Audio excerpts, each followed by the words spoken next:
જય Shri Ram. Good morning. પોતાના આજે સવારે હું વહેલો જાગીને પછી નાઈ કરીને થઈ ગયો એકદમ ફ્રેશ. હું નવરો પડ્યો એટલે આવી ગયો ધાબા પર ફોન ઘુમાડવા માટે. પછી જમી કરીને નીકળી ગયો દુકાને જવા માટે. પછી મેં દુકાનેથી 5 ગળી હોપારી લીધી. પછી ધાબા પર આવીને કોઈ ભાડે ને એમ કે ગળી હોપારી ખાવા માંડ્યો. પછી નીચે આવીને મેં ડાયરેક્ટ પ્રેસ કર્યો અને મારું ધ્યાન દ્રાક્ષ ઉપર ગયું. મેં દ્રાક્ષ હારી વીણીને લઈ લીધી. પછી નવરો પડ્યો એટલે નીકળી ગયો ભાઈબંધના ઘરે જવા માટે. પછી બહાર એક બીજો ભાઈબંધ ઉભો હતો અને મેં દોઢો વિડીયો ઉતરવાનું કીધું તો હું ભાઈબંધને બોલાવી ગયો. પછી ભાઈબંધે કીધું રોજ તાર કઈ કામ ધંધો ન હોય એટલે બોલાવા આવી જશો. પછી ત્યાંથી આપણે ખસકાવી લીધી. ગજબ બેઇજ્જતી હે. પછી ભાઈબંધે કીધું હાલ હું આવું છું એટલે ભાઈબંધ આવ્યો એટલે અમે નીકળી ગયા દુકાને જવા માટે. પછી મેં પેપ્સીનો ઓર્ડર આપ્યો એટલે ભાઈબંધ કે મારી પેપ્સી લેવી છે.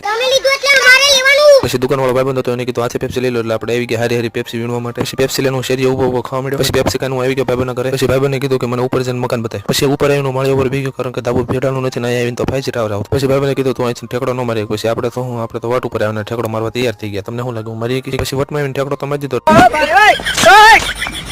પછી હું નીકળી ગયો ઘરે જવા માટે. પછી હાંજ પડી તો આખો ગામમાં લાઈટ વહી. પછી હાંજે જમી કરીને નીકળી ગયો બરાટા મારવા માટે. અને હવે વિડીયોને એન્ડ કરું છું. આઈડીને ફોલો કરી દેજો. બધાને જય શ્રી રામ.